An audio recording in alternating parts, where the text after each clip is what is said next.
కేసీఆర్ ప్రభుత్వంలో ప్రజలు బాగుపడాలి, నెర్రబారిన నీళ్లకు నీళ్లు రావాలి, పచ్చని మాగాణం పండాలి అన్నట్టుగా కేసీఆర్ గారు ప్రతి పిల్ల కాలువల మీద కానీ, వాగుల మీద కానీ, చెక్ డ్యామ్లు కానీ, బ్రిడ్జిలు కానీ ఆని నిర్మించి బ్రహ్మాండంగా వ్యవసాయాన్ని ముందుకు నడిపించాడు. కానీ కాంగ్రెస్ ప్రభుత్వంలో ఇసుక కోసం డ్యాముల్ని కూలుస్తూ ఉన్నారు. మొన్నటిదాకా కాళేశ్వరం క్రాక్ రావడానికి గల కారణం కాంగ్రెస్ పార్టీ బాంబు పేల్చడమే. 2024 సంవత్సరంలో భారీ వరదలు వచ్చినాయి. కాంగ్రెస్ పార్టీ అధికారంలో ఉన్నప్పుడే మేడికట్ట బరాజ్ మొత్తం మునిగిపోయింది, దానిపైనుంచి నీళ్లు పోయినాయి. అయినా కూడా బరాజ్ ఇంచు కూడా కదలలేదు, ఎక్కడ కూడా క్రాక్ రాలేదు. కానీ రేవంత్ రెడ్డి పోగానే క్రాక్ ఎందుకు ఏర్పడిందంటే ఆడ బాంబు పెట్టి పేల్చిర్రు. అక్కడ స్థానికులు కూడా చెప్పే మాట ఒక్కడే, రాత్రి ఒక ఘోర శబ్దం రావడం జరిగింది. దేనికోసం చేశారంటే కొన్ని లక్షల కోట్ల రూపాయల కోసం, ఇసుక దందాలు చేపట్టడం కోసం. ఈరోజు ములుగు సైడ్ పోతే మీ బండ్లకు సైడ్ ఇయ్యనని లారీలు, మీ కార్లకు సైడ్ ఇయ్యలేని లారీలు, బస్సులు కూడా 2 గంటల ప్రయాణంలో ఉంటే ఈరోజు అదే 7 నగరం పోవడానికి దగ్గర 5 గంటల సమయం పడుతూ ఉంది. దానికి గల కారణం లారీలు బీభత్సమైన ఇసుక రవాణా సాగడం, రోడ్ల కథలే మారిపోవడం మనం అక్కడ చూసాం కూడా. అయితే ఇక్కడ బాంబు పేల్చే కార్యక్రమం చూసుకోండి. ఇసుక తవ్వకాలకు అడ్డమని చెక్ డ్యామ్ను పేల్చేశారు, చూశారు కదా. ఇది కాంగ్రెస్ పార్టీ యొక్క చరిత్ర. ఇది కాంగ్రెస్ పార్టీ ప్రజల పట్ల చూపిస్తున్న ఆశలు, యాశలు. ఏందండి మిత్రులారా ఇది? కేసీఆర్ గారు డ్యాములు దేనికోసం కట్టాడు? ప్రజల కోసం నీళ్ళు అందియడానికి కడితే ఈరోజు కాంగ్రెస్ పార్టీ ఇసుక కోసం డ్యాముల్ని బాంబులు పెట్టి పిలుస్తూ ఉన్నారు. 10,000 కోట్ల రూపాయలతో కట్టిన ఆ యొక్క డ్యామ్ని, ఆ యొక్క బ్రిడ్జ్ని బాంబు పెట్టి కుప్పకూల్చేశారు. దేనికోసం? ఇసుక రవాణా కోసం. భట్టి విక్రమార్క ఎంతగా తెగించిండో చూడండి. బీఆర్ఎస్ ప్రభుత్వంలో ఉన్నప్పుడు ప్రతి ఎమ్మెల్యే అభివృద్ధి కోసం వాళ్ళ ఊర్లలో ఆ యొక్క ఎమ్మెల్యేల ఆనవాళ్ళు అవపడతా ఉంటే కేసీఆర్ ఆనవాళ్ళు ఇప్పటికీ అవపడతా ఉంటాయి. కానీ కాంగ్రెస్ ప్రభుత్వం అట్లా కాదు. కేసీఆర్ ఆనవాళ్ళను ధ్వంసం చేసుకుంటూ ఏ నీళ్ళనైతే కేసీఆర్ పొలాలు మళ్లించే దిశగా బోర్లలో ఆ యొక్క జలం అందేటట్టుగా, భూగర్భ జలాలు నిండేటట్టుగా చెక్ డ్యామ్లు కట్టాడో ఆ చెక్ డ్యామ్లకు, అదేవిధంగా ఆ యొక్క బరాజులకు బాంబులు పెట్టి లేపడం విడ్డూరంగా ఉంది. ఇసుక తవ్వకాలకు అడ్డమని చెక్ డ్యామ్ను పేల్చేశారు. అయితే కూల్చుడు లేదా పేల్చుడు, ఇదే రేవంత్ సర్కార్కు తెలిసింది. హైదరాబాద్లో పేదల ఇండ్లు కూలుస్తున్నారు, గ్రామాల్లో డ్యాములు వెలుస్తున్నారు. మానేరు వాగుపై చెక్ డ్యామ్ను పేల్చేశారు. ముమ్మాటికి ఇది ఇసుక మాఫియా పనే. దాని వెనుక ఉన్నది కాంగ్రెస్ నాయకులే. రాత్రికి రాత్రి జిలిటెన్ స్టిక్స్ పెట్టి బ్లాస్ట్ చేశారు. మేడిగడ్డను కూడా ఇదే తరహాలో పేల్చి ఉంటారు.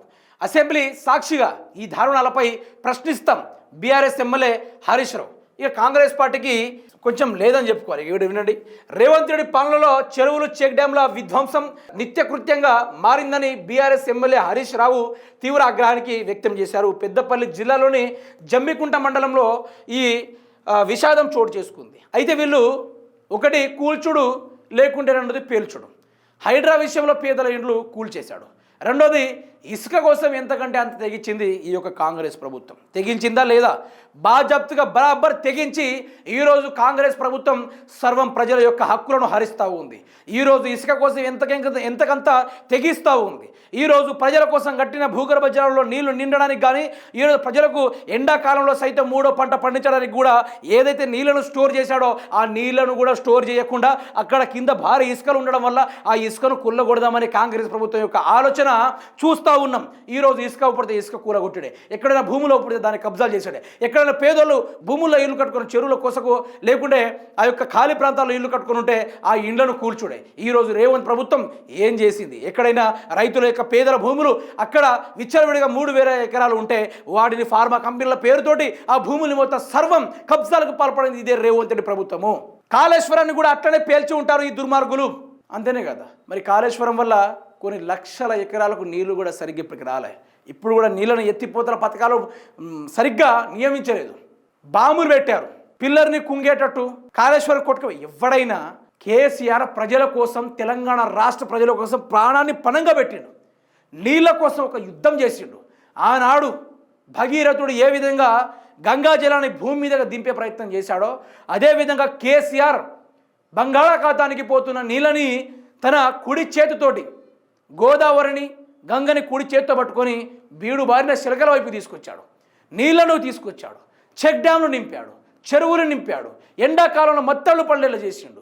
ప్రతి ఒక్క రైతు, వలసపోయిన రైతు, ఈరోజు బీహార్ వాళ్ళకు కూడా, ఈరోజు ఆంధ్ర వాళ్ళకు కూడా, ఈరోజు పక్క రాష్ట్రాల వాళ్ళకు కూడా ఇక్కడ పని కల్పించే విధంగా రైతు అభివృద్ధి అయ్యేలా, రైతే రాజుగా అయ్యేలా, ఎక్కడ ఉన్న పేదల యొక్క ఆర్థిక పరిస్థితి సంవత్సరం పొడవునా 50,000 ఇన్కమ్ ఉంటే ఈరోజు 10 లక్షల వరకు సంపాదించుకున్నాడు ఒక రైతు.